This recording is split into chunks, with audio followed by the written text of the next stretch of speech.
procurei aqui tratar, já imaginando um pouco como estava montado o programa, eu procurei valorizar justamente o segundo governo do Amaral Peixoto.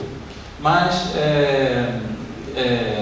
a partir de um recorte específico, que é tentar compreender um pouco as relações do segundo governo Amaral Peixoto com a história do patrimônio cultural, especialmente o material do estado do Rio de Janeiro.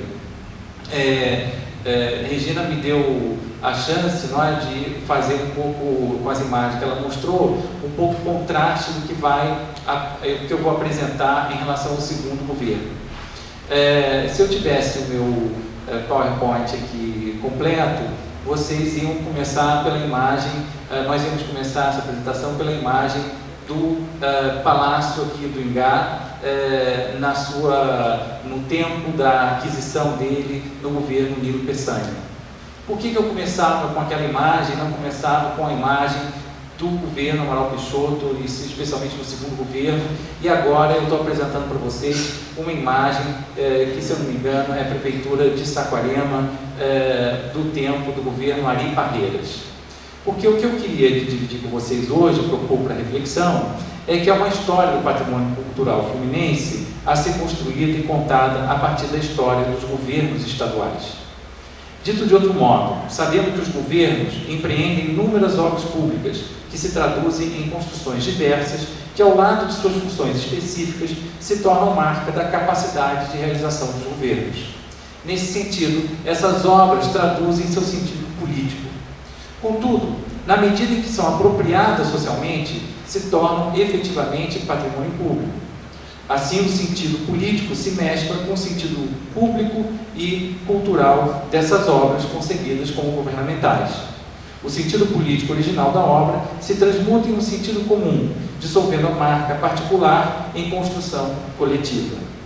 Portanto, se as obras públicas inscrevem na paisagem e no cotidiano a identidade de ação de um governo, terminam projetando a construção da identidade de um território.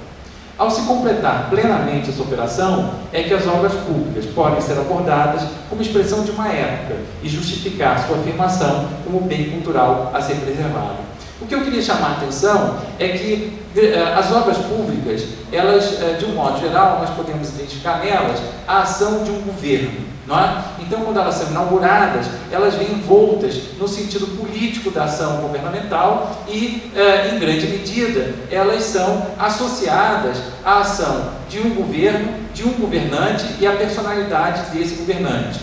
No entanto, com o tempo, na medida em que essas obras públicas começam a ser apropriadas socialmente, elas passam a se tornar um equipamento social e, portanto, apropriado pela comunidade, pela vida social, elas começam a ganhar um sentido que vai além do seu sentido político original do primeiro momento.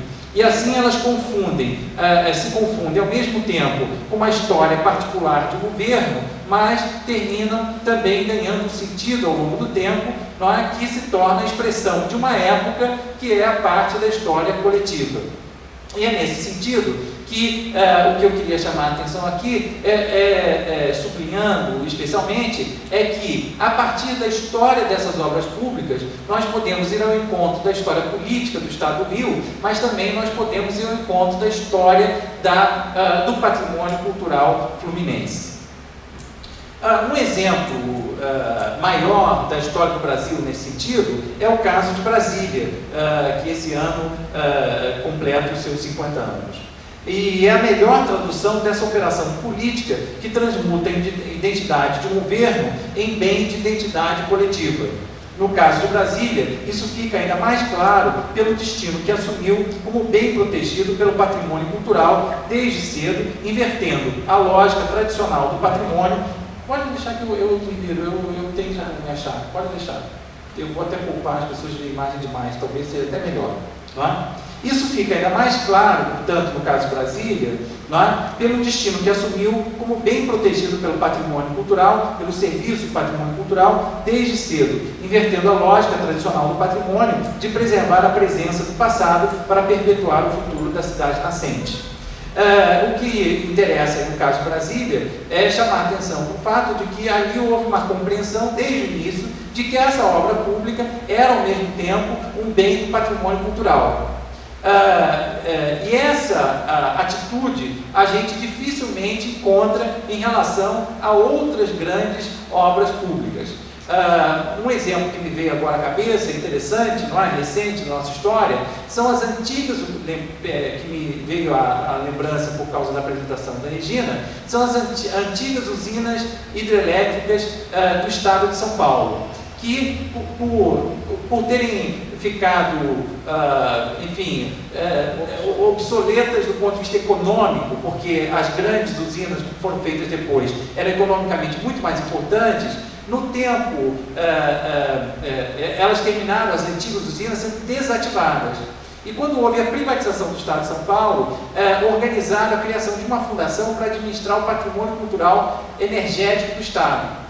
E essa fundação hoje vive da reativação das antigas usinas hidrelétricas do Estado de São Paulo. Então ali houve uma ação que pensou ao mesmo tempo o papel econômico novo que essas usinas hidrelétricas podiam ter e a atenção ao seu sentido cultural. Hoje essas usinas são parques temáticos de visitação pública e com visitas orientadas para esclarecer a comunidade o que é uma usina hidrelétrica, como funciona, o que é energia elétrica e assim por diante. É raro a gente ver em torno das obras públicas esse tipo de elaboração, não é, cultural ao lado do projeto econômico, não é, que uma usina hidrelétrica, por exemplo, tem.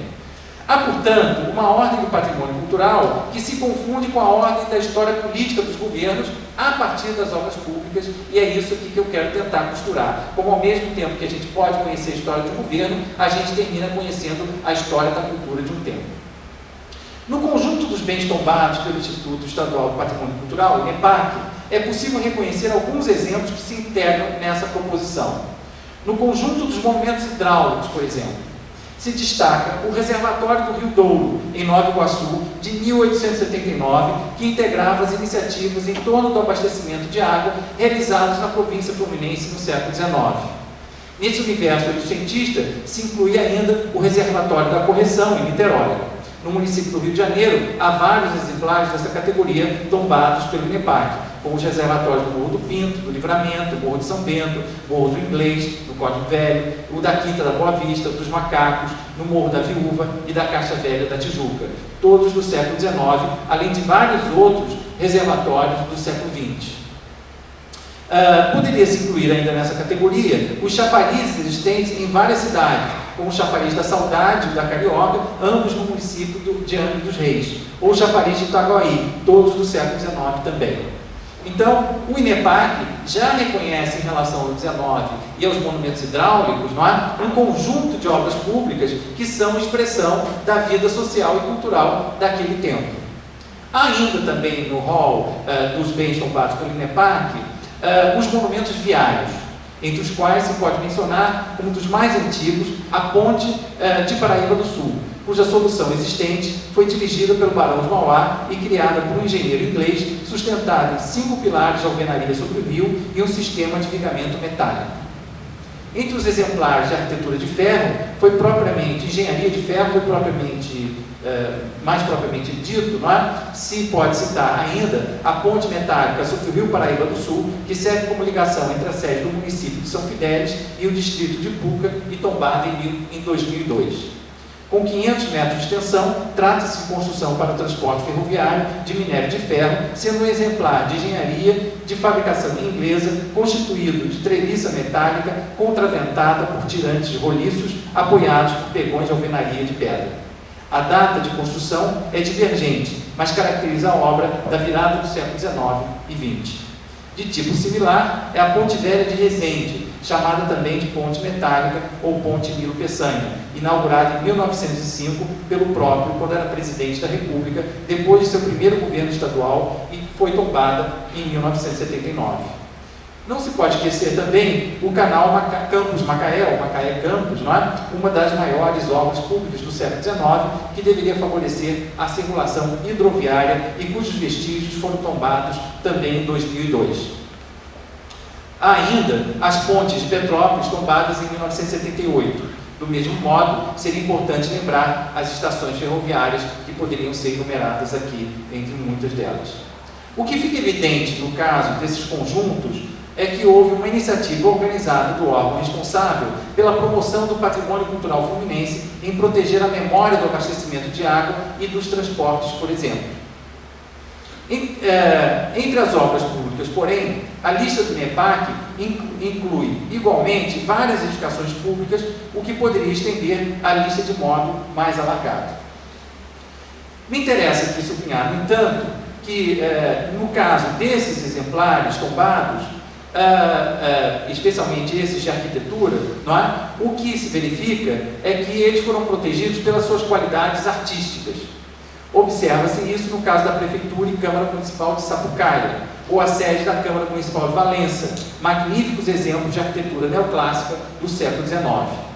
Entre os edifícios escolares se destacam o Instituto de Educação Rangel Pestana, em Nova Iguaçu, exemplar de arquitetura neocolonial do período do Estado Novo. Como exemplo de arquitetura modernista, pode citar o Teatro Armando Gonzaga, em Marechal Hermes, no Rio de Janeiro, obra que surgiu da prancheta do arquiteto Afonso Eduardo Reide, com paisagismo de Burle Marx, construído em 1950. Uma pena que essa imagem eu também ia mostrar e que tinha um sentido em relação ao que eu vou apresentar do Amaral Peixoto.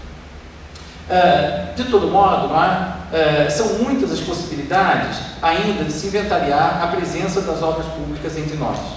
No que se refere ao governo estadual, muito ainda se poderia fazer. Nos fundos documentais do Arquivo Público do Estado, se pode encontrar muitas pistas. Na documentação da Presidência de Província, se observa o predomínio de certas obras públicas, como pontes, estradas de ferro, obras de abastecimento de água, cemitérios, igrejas e casas de câmara. Na arquitetura, há uma tendência para afirmar o gosto pela arquitetura neoclássica, tão típico do período do governo imperial. No acervo de documentos especiais, se encontram fotografias que documentam o mundo das obras públicas em diferentes épocas. Para o período mais contemporâneo, se destaca a coleção do Serviço de Comunicação Social, composto pelas fotos do Serviço Fotográfico de Governo. Há ainda uma vasta documentação sobre as obras públicas. Documentação escrita. Contudo, eu vou arriscar aqui fazer algumas anotações sobre a história dessas obras públicas, tentando chamar a atenção como os governos marcam épocas culturais. O primeiro governo de Nilo Peçanha, no antigo estado do Rio, além de sua importância política por ter afirmado Niterói como capital do estado, foi marcado pelo esforço de ordenar a administração pública. A sede do governo foi instalada em casa de 1860, no bairro de Ingá, que deu origem a esse prédio aqui, adquirida e adaptada para suas novas funções.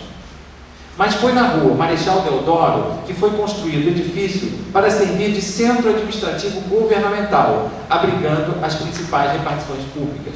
Seria o centro administrativo da época, não é? Coisa que o Estado do Rio hoje não tem mais. Não é? No caso lá do início do século XX, o Nilo Peçanha, a primeira coisa que ele fez quando trouxe a capital para Niterói de volta foi instalar um centro administrativo.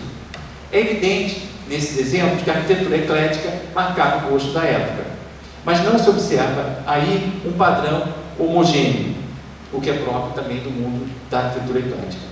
Esse gosto pela arquitetura eclética vai ser confirmado nos anos de 1920 com a inauguração da Praça da República e suas edificações em Niterói na época do governo Feliciano Sodré, mas novamente sem uma marca homogeneizadora de governo. A gente percebe que há ali um gosto eclético, mas cada prédio, o fórum, a antiga assembleia, a biblioteca, o arquivo e a igreja que não foi feita, tinham vertentes da arquitetura eclética diferentes. Pelo colorido, a gente observa também que havia uma diversidade de cores ali, que não deixava claro uma marca homogênea da presença da obra do governo. No período do governo do interventor Ari Barreiras, no início da década de 30, é que se observa uma tendência para a afirmação do Art Deco como estilo para a arquitetura dos prédios públicos construídos pelo governo estadual, como a gente observa nessa prefeitura construída naquela altura. Há que se estudar mais essa coleção, não é? Que tem um conjunto de fotografias maravilhoso, praticamente inexplorados pelos pesquisadores. Bom, o que esses exemplos evidenciam é que existe uma história estética das obras públicas e que passam a ser parte da identidade de uma época que só podem ser esclarecidas a partir da história política dos governos estaduais. Isso contrasta com as iniciativas do INEPAC de tombamento das obras que eu citei, em que são valorizados, sobretudo, os aspectos tecnológicos. Guarda-se a memória do transporte, guarda-se a memória da engenharia, guarda-se a memória do abastecimento de água, mas não há, nos pareceres, uma relação disso com a época de governo. Não é? De modo que não há uma história política dessas obras, não é? Que tenha motivado a compreensão da importância delas na sua época. É basicamente uma história ou das belas artes, no caso das edificações, não é? Ou uma história da tecnologia, no caso das grandes obras de transporte e abastecimento de água. O que eu estou querendo chamar a atenção aqui, que nós poderíamos fazer uma leitura dessas obras a partir de uma história política do Estado do Rio de Janeiro. Elas não são apenas um vestígio de um tempo, de um certo pensamento tecnológico, ou de uma certa forma de transporte. Elas são também a lembrança de um tempo em que a província era administrada de uma determinada forma, num determinado contexto, tinha um certo papel político, não é, que correspondia à época política do país no tempo do Império. O mesmo valeria para a intervenção do governo Ari Barreiras, o mesmo valeria para o período de Nilo Peçanha ou do Feliciano Sodré e assim por diante. Não é? E aí haveria inúmeros outros monumentos que poderiam ser incorporados. O caso dos cemitérios, que é uma das obras públicas mais importantes do século XIX, em todo o estado do Rio, que nós temos boa documentação, plantas, os pórticos dos cemitérios, tudo isso era estudado. Existiam arquitetos da província, não é? Engenheiros naquela altura, que trabalhavam a quase que uma espécie de as cineiras, que era outra obra pública em geral que a província financiava. Eu olhando aquelas plantas, um dia eu falei, parece até que tem uma arquitetura pré-fabricada, porque já existiam modelos de torre, não é? Que poderiam ser colocados em qualquer cidade, assim como de cemitérios. Depois a gente vê as plantas adaptadas à topografia de cada uma dessas cidades. Então, minha página aqui tem vários slides que eu não vou apresentar para vocês. Mas agora eu vou tentar achar as imagens.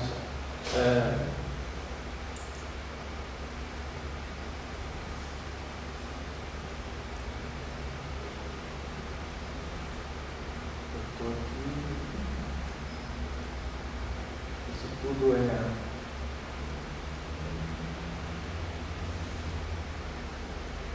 do Ari Barreiras.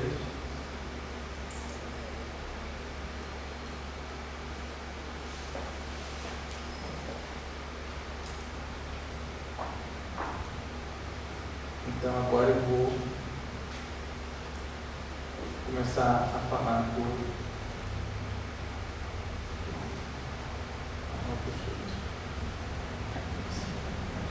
Hernani do Amaral Peixoto foi chefe de governo do antigo estado do Rio de Janeiro 2 vezes, como todos sabem, não é?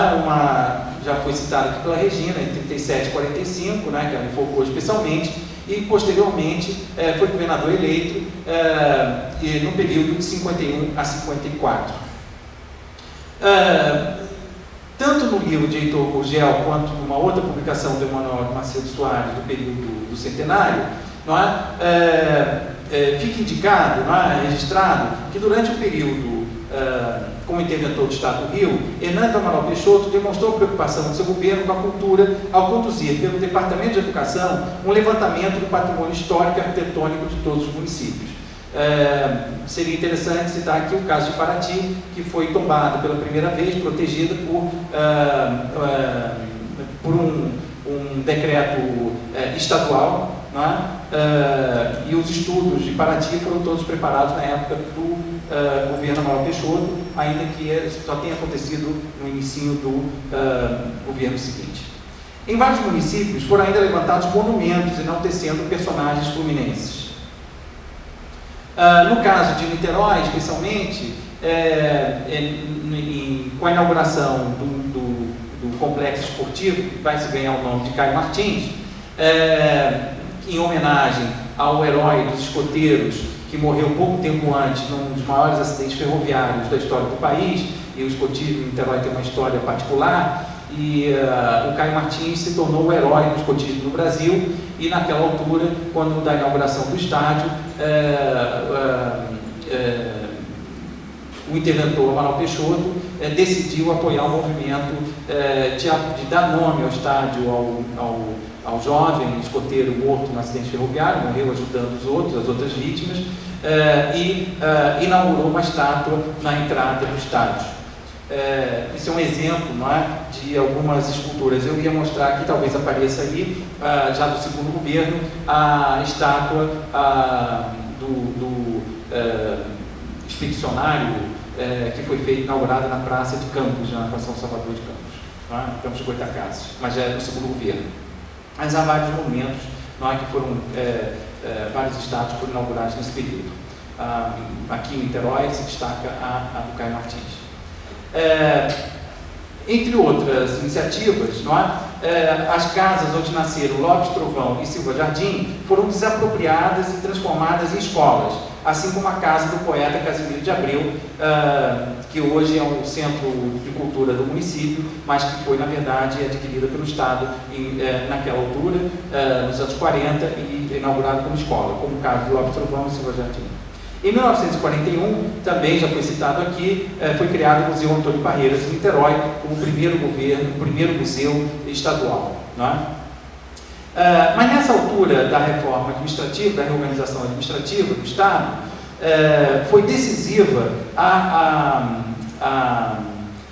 reorganização administrativa com a criação da Secretaria de Viação e Obras Públicas, com o departamento que englobava o departamento geográfico e sua divisão de urbanismo, incumbida de mapear e delimitar as cidades fluminenses e definir limites municipais, e o departamento de engenharia, responsável pela construção de uma rede de grupos escolares, postos de saúde e hospitais, além de de dotar o Estado de novas construções para abrigar novos serviços. A estação rodoviária, sede da Secretaria de Governo, imprensa oficial, entre outras. Não é? Então, o que eu queria chamar a atenção é que houve uma reorganização administrativa que permitiu renovar o papel do Departamento de Educação, inclusive tendo uma atuação no campo da preservação do inventário do patrimônio cultural. Foi citada aqui pela Regina, não é?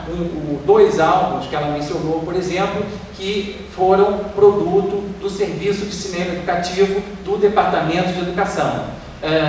Então, a educação ganha um sentido, digamos, ampliado, voltado para a relação com a cultura, e não é à toa que é nesse período que se cria pela primeira vez a Secretaria de Educação e Cultura, sendo desmembrada da Secretaria de Interior, fazendo com que a educação e a cultura fossem parte do programa, claramente, não é, primeira linha do programa de governo. Ora, mas eu queria aqui, nessa ocasião, valorizar, sobretudo, o segundo governo Amaral Peixoto.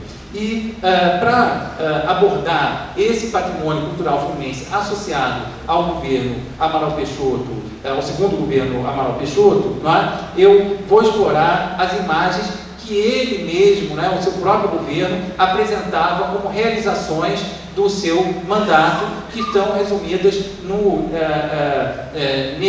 nessa publicação de época, não é? Da campanha de 54, que se chama O Estado do Rio de Janeiro no governo Hernando Amaral Peixoto, de 51 a 54, e que, além de ter uma informação sobre o governo, na verdade, vem uma leitura, como se fosse um álbum, não é? Das obras públicas do governo, emolduradas por um discurso acerca do mandato. O que se destaca nesse livro é que a abertura dele, na verdade, é uma abertura sobre a história do Estado e que insere o governo Amaral Peixoto nessa história fluminense. O que faz com que, na verdade, todas as suas obras públicas, não é, sejam uma espécie de tradução do entendimento histórico, né, do papel histórico que o governo tem, não é, na história geral fluminense. Então, eu queria destacar essa primeira parte do livro, porque ele não é a parte dedicada às realizações do governo, é uma parte dedicada à apresentação da história fluminense, tentando mostrar como o governo Amaral Peixoto se integrava nessa história fluminense. O que mostra que o que eu quero salientar aí é que há o registro, a expressão de uma consciência histórica, não é, do sentido do governo. Não se trata de inaugurar um novo tempo, não se trata de fazer tábula rasada de tudo que foi feito antes, mas ao contrário, de tentar entender como que aquele governo participa de uma história abrangente fluminense, com muita ênfase na ideia de uma unidade fluminense.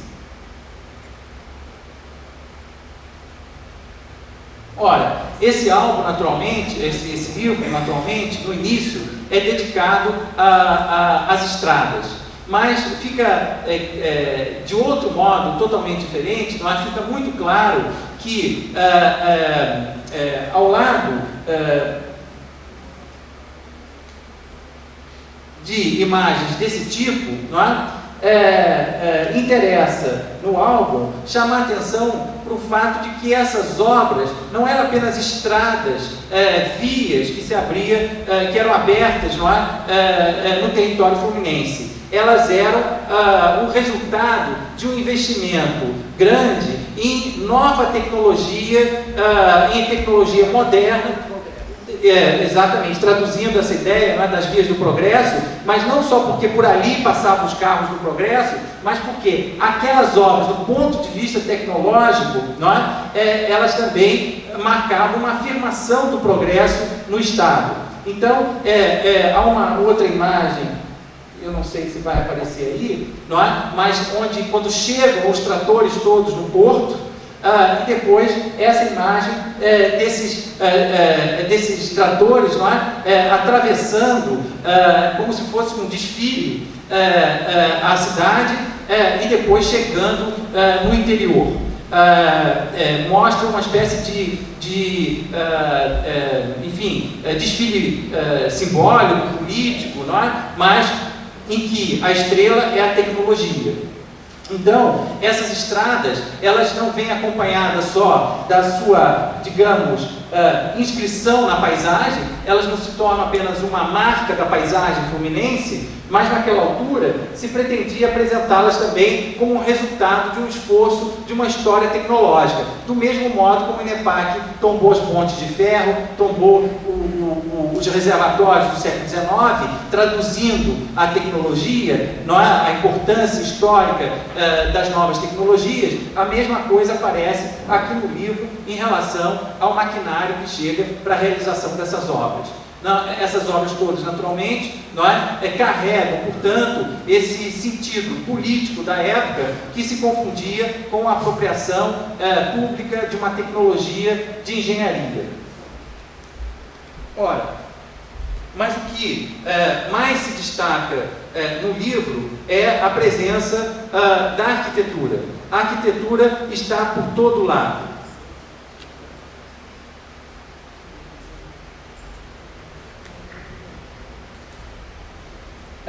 Como vocês veem, não é? Há uma arquitetura muito diferente do Art Deco do Ari Barreiras, muito diferente do ecletismo dos anos 20 e do início do século XX, do tempo do Peçanha, por exemplo, que eu citei, e uma arquitetura muito diferente da neoclássica do século XIX.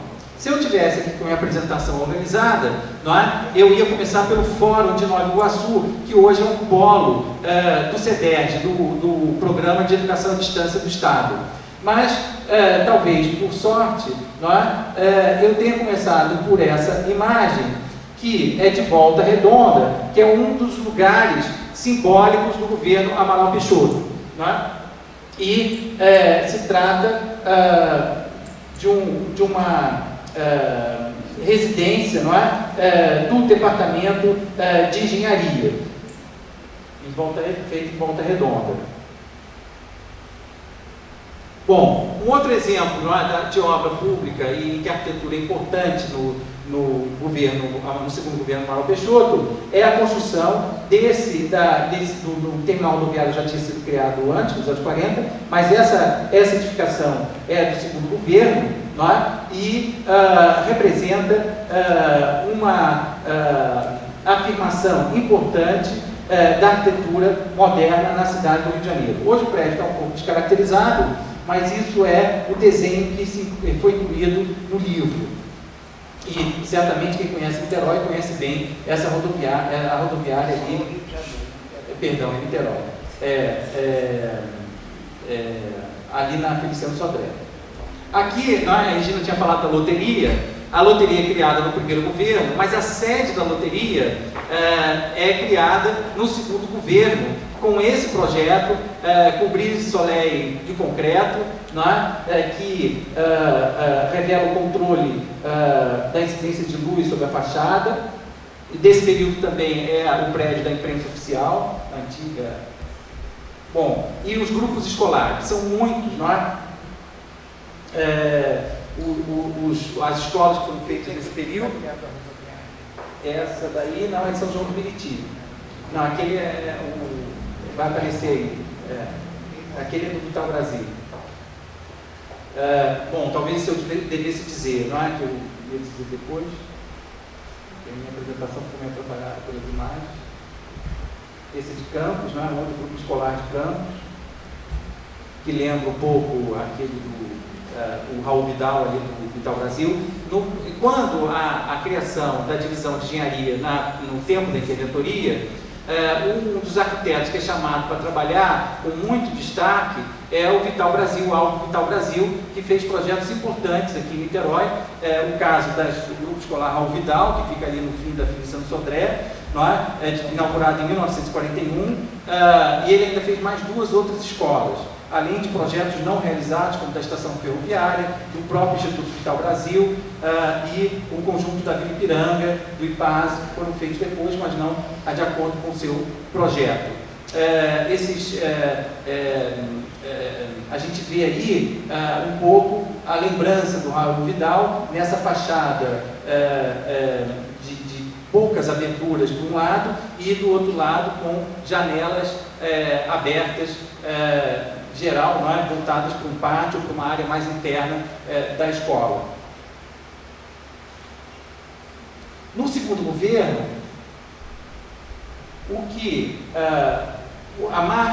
a assinatura desses projetos, a maior parte desses projetos foi assinada ou foi dirigida pelos arquitetos que dirigiam a equipe de arquitetos do Departamento de Engenharia, que eram os irmãos Vilaça, que são muito pouco valorizados na história da arquitetura brasileira e inclusive na história fluminense, porque afinal de contas nenhum desses prédios do irmão Vilaça, por exemplo, ainda é protegido pelo INEPAC, mas eu tenho certeza que a gente ainda vai chegar lá a esse reconhecimento, não é, por parte do INEPAC.